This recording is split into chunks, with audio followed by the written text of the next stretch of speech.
بسم اللہ الرحمن الرحیم۔ شیرامون جب خاموش ہوا تو وانگ چو بول پڑا، شیرامون تمہارا اندازہ درست ہے، ان علاقوں میں ہمارے راستے میں سب سے بڑی رکاوٹ احمد ہی ہے۔ میں اور میرا چچا زاد بھائی چنگلی پہلے ہی ارادہ کیے ہوئے ہیں کہ جو ہی ہمیں مناسب موقع ملا اس احمد کا خاتمہ کر دیا جائے گا۔ میرے خیال میں اس کے خاتمے کے بعد ہمارے راستے میں کوئی بڑی رکاوٹ نہیں رہے گی۔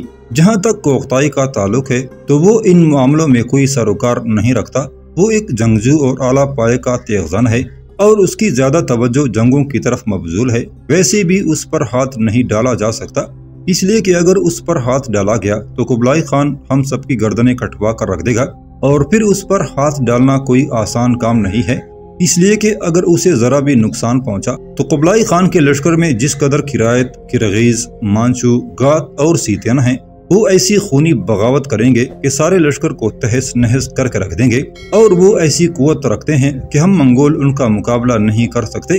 وہ قبلائی خان کو بھی لے ڈوبیں گے، لہٰذا کوختائی کو ایک طرف رکھ دو۔ سب سے پہلے اس احمد کا خاتمہ کرنا چاہیے، اور یہی ہمارے راستے کا سب سے بڑا پتھر ہے۔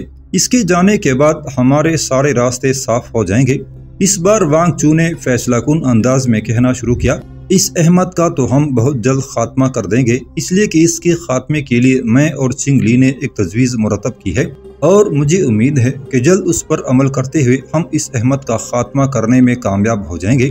میرے خیال میں اس کے خاتمے کے بعد حالات ہمارے حق میں پلٹا ضرور کھائیں گے۔ فی الوقت جو سب سے اہم بات ہے وہ ٹون کا معاملہ ہے۔ بدقسمتی یہ ہے کہ اس معاملے میں ہم قبلائی خان سے اس کی سفارش بھی نہیں کر سکتے۔ جو بھی سفارش کرے گا وہ ٹون کے ساتھ در لیا جائے گا، زندگی سے ہاتھ دھو بیٹھے گا۔ وانگ چو جب خاموش ہوا تو گفتگو کا آغاز بایان نے کیا، جو اب تک بالکل خاموش بیٹھا ہوا تھا۔ اس نے ایک گہری نگاہ ماگس پا پر ڈالی، پھر اسے مخاطب کر کے کہنے لگا، لاما ابھی تک سبھی بولتے رہے ہیں لیکن میں چپ ہوں۔ میں ایک دوسرے موضوع پر آپ سے گفتگو کرنا چاہتا ہوں۔ ٹونگ کا معاملہ واقعی ہمارے لیے انتہا درجے کا نقصان دہ ہے۔ احمد کے خاتمے کا معاملہ بھی طے ہو گیا ہے۔ امید ہے چنگلی اور وانگ چو دونوں مل کر اسے ٹکانے لگا دیں گے۔ اس کا خاتمہ انتہائی ضروری ہے۔ دراصل میں آپ سے ایک اور موضوع پر گفتگو کرنا چاہتا ہوں، وہ بھی بڑا اہم موضوع ہے۔ لاما آپ جانتے ہیں آپ کی بھتیجی سیرم ان علاقوں میں سب سے زیادہ خوبصورت اور پرجمال لڑکی ہے۔ گو ہر سال جاموئی کے قبیلے سے قبلائی خان کے لیے لڑکیوں کا انتخاب ہوتا ہے، لیکن ان لڑکیوں میں سے کوئی بھی حسن اور خوبصورتی میں سیرم کا مقابلہ نہیں کر سکتی۔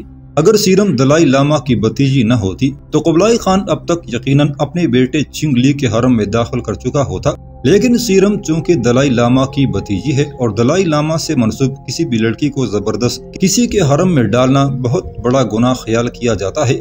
اسی بنا پر آج تک سیرم کو کسی نے غلط نگاہ سے نہیں دیکھا، اور یہ سب آپ کی ذات کی وجہ سے ہے۔ لاما دراصل بات یہ ہے کہ شیرامون میرا جوان سال بھتیجا ہے، اور یہ گزشتہ کئی ماہ سے سیرم کو پسند کر رہا ہے، اس سے محبت کرتا ہے، اسے چاہتا ہے۔ آج تک اس نے اپنی محبت کو سیرم سے چھپا کر رکھا۔ یہ براہ راست سیرم کے متعلق آپ سے گفتگو بھی نہیں کر سکتا تھا۔ اس معاملے کو آگے بڑھانے کے لیے اس نے میرا سہارا لیا اور استدعا کی ہے کہ میں آپ سے سیرم کا رشتہ مانگوں۔ مجھے امید ہے کہ شیرامون کے لیے آپ سیرم دینے سے انکار نہیں کریں گے۔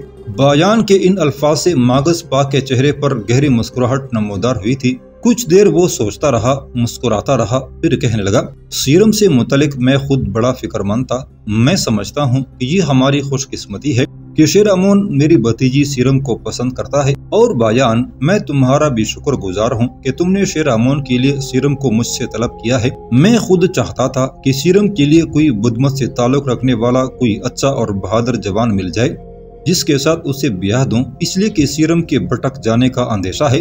ماگس پا کے ان الفاظ پر سب چونک کر اس کی طرف دیکھنے لگے تھے۔ آخر بایان بول پڑا، دلائی لاما ہم سمجھے نہیں، آپ کیا کہنا چاہتے ہیں؟ سیرم کیسے بھٹکنا چاہتی ہے اور اس کے بھٹکنے کی کیا وجہ ہے؟